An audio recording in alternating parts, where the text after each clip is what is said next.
لو أنزلنا هذا القرآن على جبل لرأيته خاشعا أنزلنا هذا القرآن على جبل لرأيته خاشعا أنزلنا هذا القرآن على جبل لرأيته خاشعا متصدعا من خشية وتلك الأمثال نضربها للناس لعلهم يتفكرون.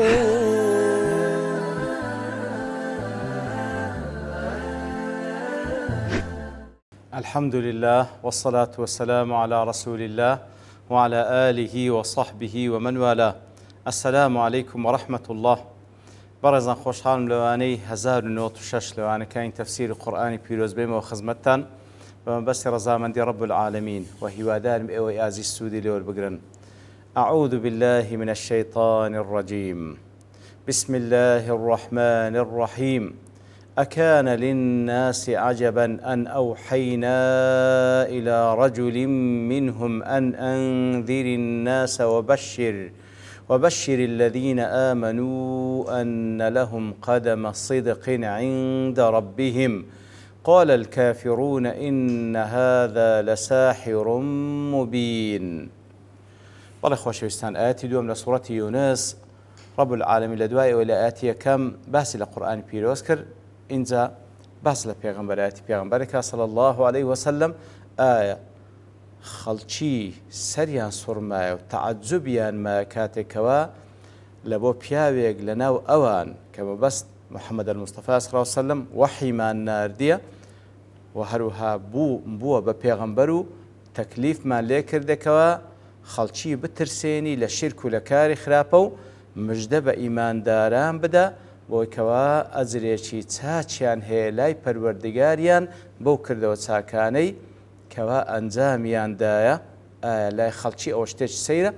لە نەتیجەدا کافرەکان دەڵێن بێگومان ئەوە سحرێکی ساحرێکی ئاشکرایە. حاشای پێغەمبەر صلی الله عليه وسلم. أكان للناس عجبا أن أوحينا إلى رجل منهم أن أنذر الناس، أي كيف يتعجب كفار قريش وكفار العرب من إيحائنا القرآن إلى رجل من البشر. كوات أخوي يقول فهمي بتشي وهيك كافركاني قريش وكافركاني عرب تعجبيان ما كاتك إيما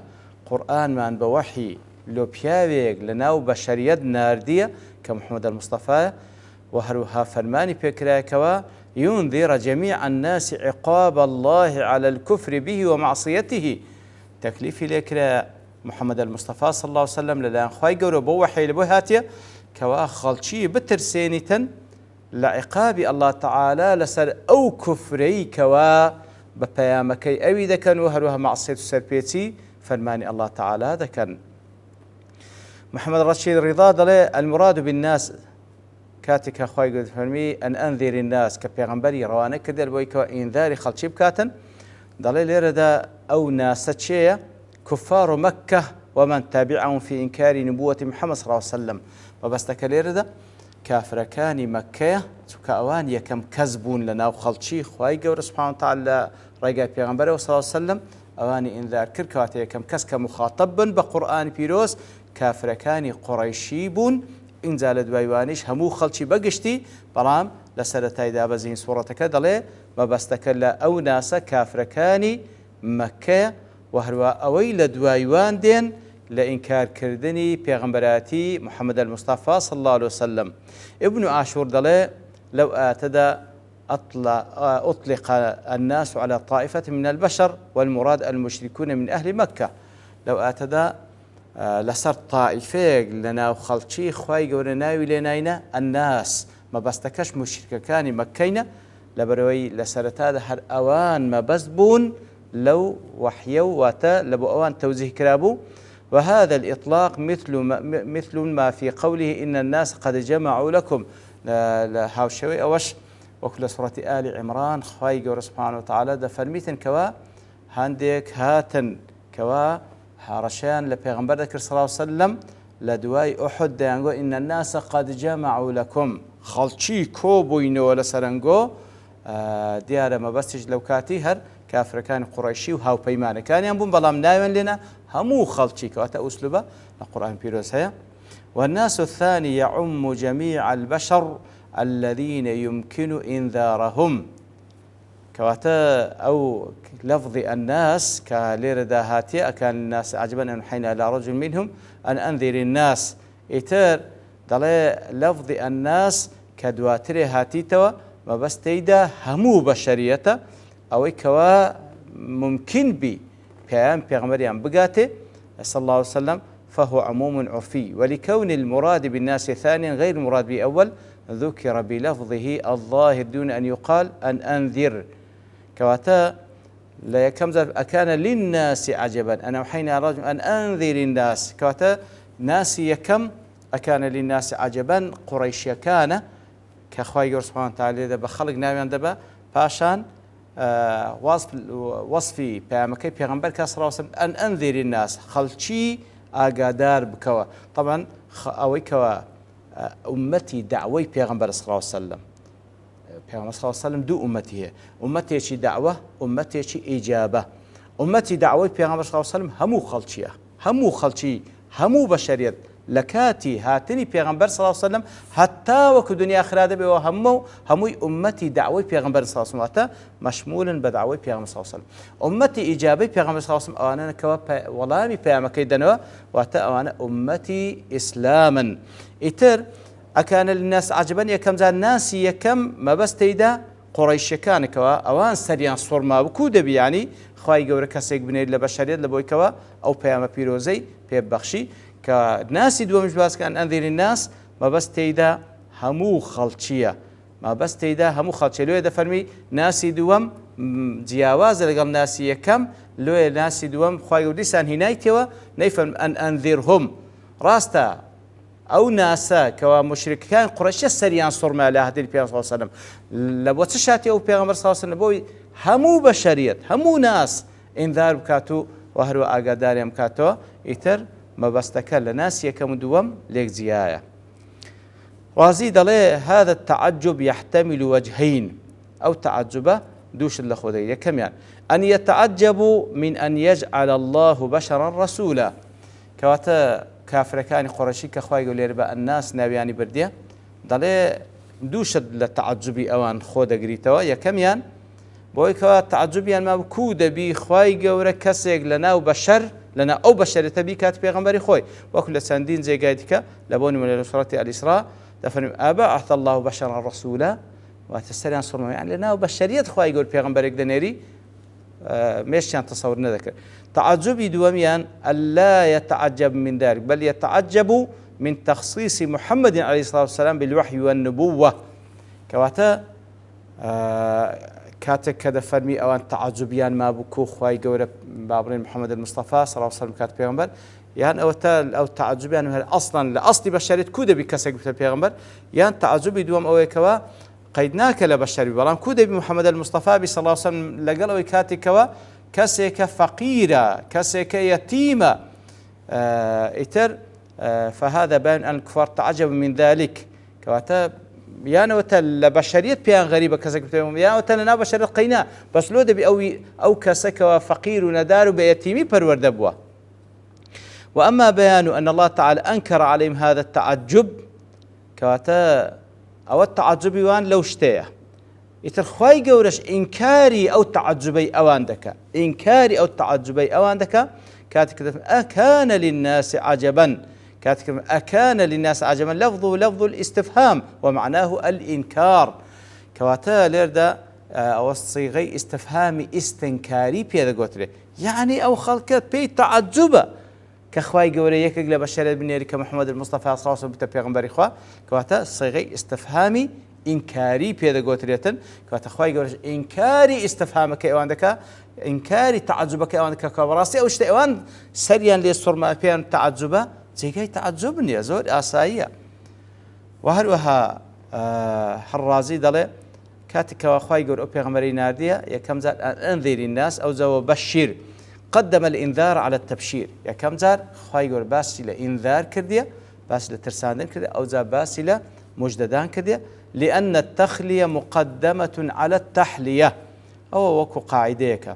تەخلیەمان هەیە تەحلیەمان هەیە خۆداڕناندن لە صیفاتی خراپ خۆڕازاندنەوە بە صیفاتی چاک کەواتە یەکەم جار خۆداڕناندن تەخلیە ئەو جە تەحلیە و خۆڕازاندنەوە وإزالة ما لا ينبغي مقدم في الرتبة على فعل ما ينبغي کەواتە لابردنی ئەو شتێکەوە ناکرێ ئەنجام بدرێ لە کاری خراپ لە پێشترە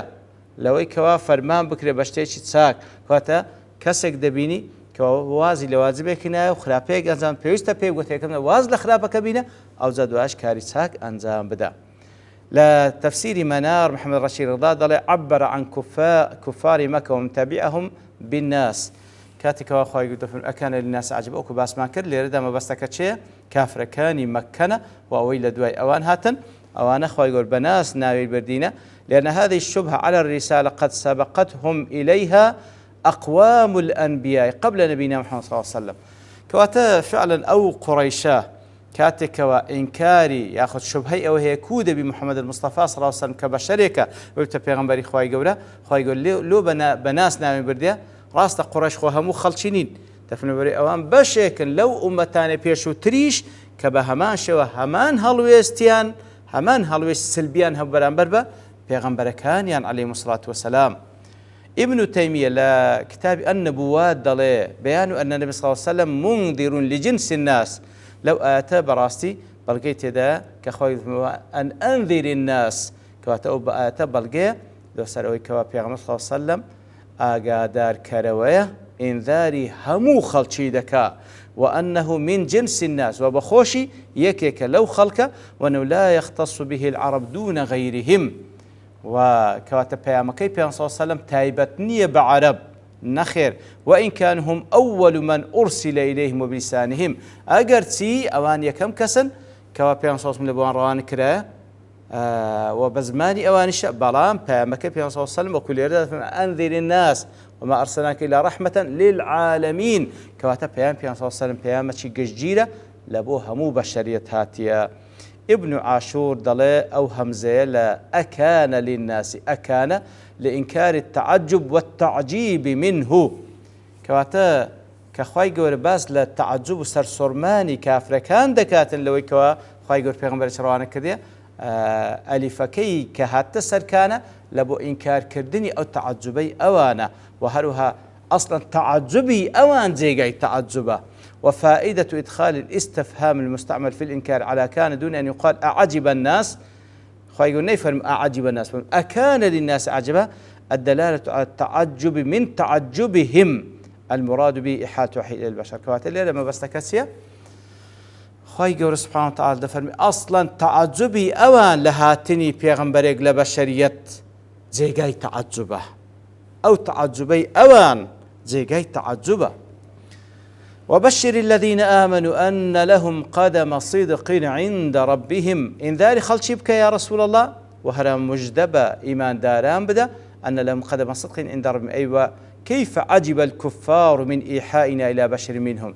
كواتك أو خلق كو يعني تعجبيان ما ألوي كوا خواي قولا بيغمبريش نادي إنذار خلشبك وهرها مجدبة خلقانيك بداتا مجدبة إيمان داران بداتا أن لهم قدم صدق عند ربي أنه سبق لهم من الله السعادة بوكوا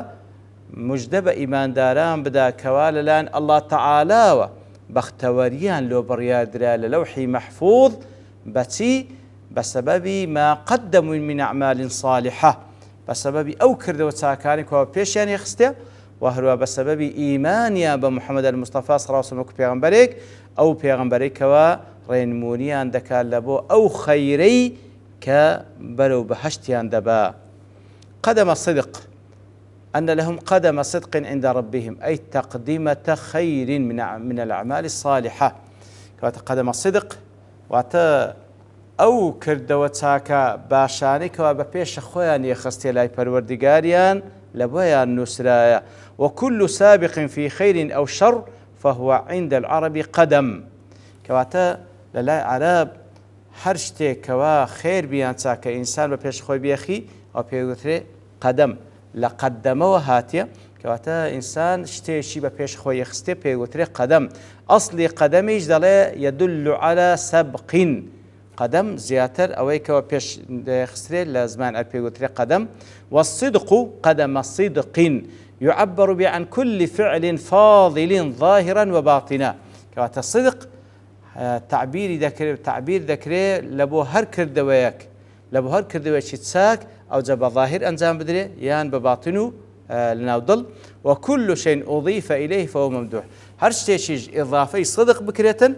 أو ممدوحة واتا جيغاي أويكوا مدحي ذكريتن. إتر خواهي قرر سبحانه وتعالى بوشي وصف بيغمبر ذكا صلى الله عليه وسلم وصف بيغمبر ذكا كوا ككافر كان تعجبيان لما كو خواهي قرر كسيك دانيري لناو بشريت كأو بيامي بيرادس بيري كبريتي لإنذار كردني خلشي مجددان بإيمان داران بو بسبب أو كردو ساكان ببيشان يخستيا ديار زانا زيادة شخصان لسر أو آتكرديا لبر توابوني كاد دوستين ببشتواني الله تعالى لواني داهاتو دين وخزمتي.